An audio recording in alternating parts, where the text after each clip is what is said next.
اللهم بارك على محمد وعلى آله كما باركت على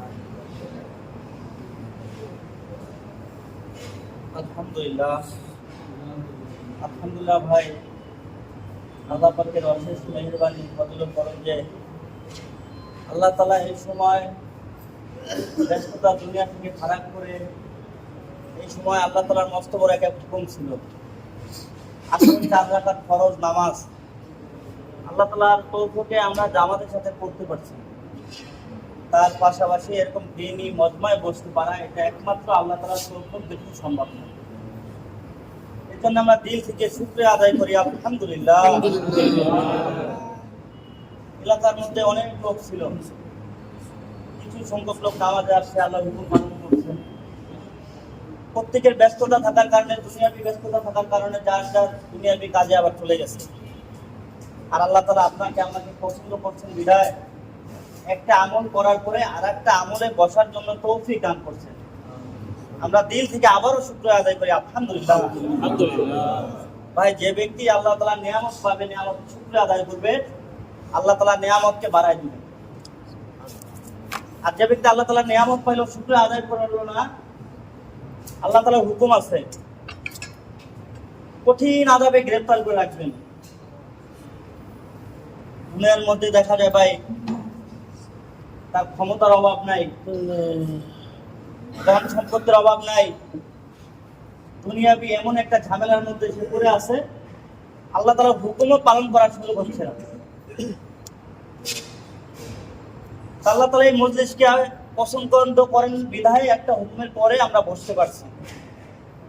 আর বলা হচ্ছে এই মজলিসটা যদি ছোট মনে হয়, আমাদের কাছে মনে হয় ছোট, আল্লাহ তাআলার কাছে এই ধরনের মজলিস অতি প্রিয়।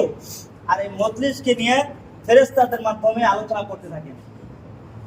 বলা হচ্ছে ভাই, একদল ফেরেশতারা মজলিসকে বেষ্টন করে রাখেন, একদল ফেরেশতারা আসমানের মধ্যে এই মজলিসকে নিয়ে বলা বলি করতে থাকেন।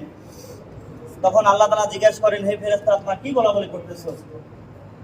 আল্লাহ তাআলা তাদেরকে সাক্ষী রাখার জন্য, হে আল্লাহ, আপনার কিছু বান্দা অমুক এলাকার মসজিদে আপনার হুকুমের পালনের পাশাপাশি ব্যস্ততা থাকা সত্ত্বেও আপনার কিছু আলোচনা নিয়ে বসতে ওরা।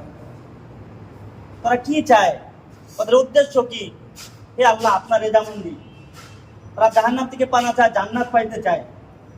ওরা কি জান্নাত জাহান্নাম দেখছে? আল্লাহ দেখেন, না দেখারও কোনো বিষয় করছে আপনার ভয়ে, জাহান্নামের ভয়ে। তা বলা হয়েছে এরকম, হে ফেরেশতারা, তোমরা সাক্ষী থাকো, এই মজলিসের মধ্যে যারা শুরু থেকে শেষ পর্যন্ত বুঝবে তাদের পিছনে সমস্ত গুনাহ খাতাকে মাফ করে দেওয়া হবে। আর ভাই, এটাই শেষ না, ওই ফাঁকা জায়গাকে আল্লাহ তাআলা নেক ধারা পরিপূর্ণ করে দিবেন। এত দামি মজলিস ভাই দুনিয়ার মধ্যে। দুনিয়া ও আখিরাতের সুখ শান্তি সফলতা কামিয়াবি আল্লাহ তাআলা একমাত্র দিন মানার মধ্যে রাখছেন। আর এই দিনকে দুনিয়ার মধ্যে প্রতিষ্ঠিত করার জন্য আল্লাহ তাআলা যুগে যুগে অসংখ্য নবী রাসূলকে প্রেরণ করছেন, এই দিনকে দুনিয়ার মধ্যে প্রতিষ্ঠিত করার জন্য। আর ভাই, দুনিয়া তো ততদিন থাকবে যতদিন পর্যন্ত দুনিয়ার মধ্যে দিন থাকবে। আর দিন তো তখনই থাকবে দুনিয়ার মধ্যে যতদিন পর্যন্ত দাওয়াত থাকবে। আর দাওয়াত থাকবে তো দিন থাকবে, আর দিন থাকবে তো দুনিয়া থাকবে। আর এই দাওয়াতের জন্যই আল্লাহ রাব্বুল আলামিন যুগে যুগে নবী রাসূলকে পাঠাইছেন। তারা এসে এক কালিমার দাওয়াত দিচ্ছেন। যত নবীকে পাঠানো হয়েছে এক কালিমার দাওয়াত দিয়ে পাঠানো হয়েছে। আর দাওয়াত দিনের জন্য এত জরুরি, বলা হয়েছে মাছের জন্য যেন পানি জরুরি, এর চেয়ে তো বেশি জরুরি দিনের জন্য দাওয়াত। বলা হয়েছে ভাই, দিনের জন্য দাওয়াত এত জরুরি, এত জরুরি, একটা মানুষ চিনার জন্য তার মাথাটা যত জরুরি, এর চেয়ে তো বেশি জরুরি।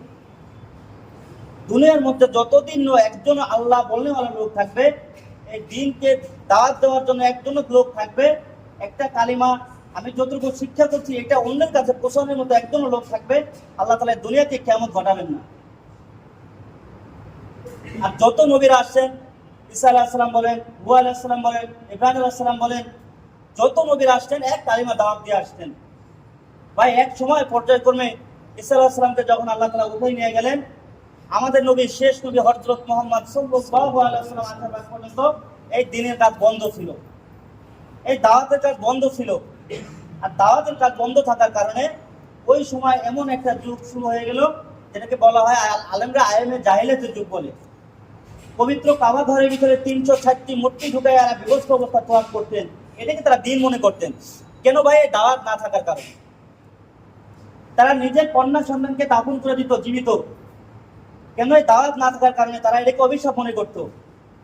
আর ওই যুগের মধ্যে আমাদের নবী, শেষ নবী হযরত মুহাম্মদ সাল্লাল্লাহু আলাইহি ওয়াসাল্লামকে নবুয়ত দিয়ে পাঠাইলেন। বলা হচ্ছে যত নবী রাসূল আসলেন, যত কষ্ট মুজাহিদা করছেন, এই একই কালিমা দাওয়াত দিয়ে আমাদের নবীকেও পাঠাইছেন। আর বলা হয়েছে এই দাওয়াতের জন্য আমার আল্লাহর নবীকে এত কষ্ট করতে হয়েছে দুনিয়ার মধ্যে।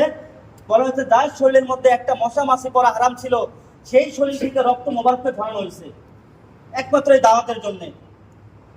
আল্লাহর নবী ওই সময় সবাইকে দাওয়াত দিলেন, যারা দাওয়াতকে স্বীকার করে নিলেন, আল্লাহ এক বলে স্বীকার করে নিলেন, আল্লাহই পালনেওয়ালা জাত, আল্লাহই রব, আল্লাহই সব, যারা মেনে নিলেন তারাই যে পবিত্র কাবা ঘরের ভিতরে যে পবিত্র বিভস্ত অবস্থায় যেগুলো তোয়াফ করতো ওগুলো তারাই ফেলে দিলেন। তারা এত সোনার মানুষে পরিণত হলেন, বলা হয়েছে দুনিয়ার মধ্যে থাকতেই তাদেরকে জান্নাতের খুশখবরি দেওয়া হয়েছে। তারা এত সোনার মানুষে পরিণত হয়ে গেছেন ভাই, তারা এত সোনার মানুষে পরিণত হয়েছেন, বলা হয়েছে তাদেরকে নামের উপর এখন রাদিয়াল্লাহু তাআলা আনহু, রাদিয়াল্লাহু তাআলা আনহা বলতে হয়, এত দামি হয়ে গেছেন ভাই। এই কালিমার দাওয়াত তারা দিচ্ছেন, যারা কবুল করছেন তারাই দামি হয়েছেন। এখন তো নবী আর আসবে না, নবীর দরজা বন্ধ, সাহাবী নাই। বলা হয়েছে এই কাজ কার? এই কাজ এখন কে বলবে, কে করবে? বলা হয়েছে এই কাজ, এই কালিমা যে স্বীকার করে নিছেন, আনেওয়ালা যত উম্মত আছে যারা এই কালিমাকে স্বীকার করছেন, আল্লাহকে আমরা আল্লাহ বলে স্বীকার করছি, আল্লাহ সবকিছু করনেওয়ালা জাত। বলা হয়েছে এই কাজ আপনার আমার জিম্মাদারি, আপনার আমার জিম্মাদারি। তাই জিম্মাদারি পুরো করার জন্য ভাই সবাই তৈরি আছেন ইনশাআল্লাহ?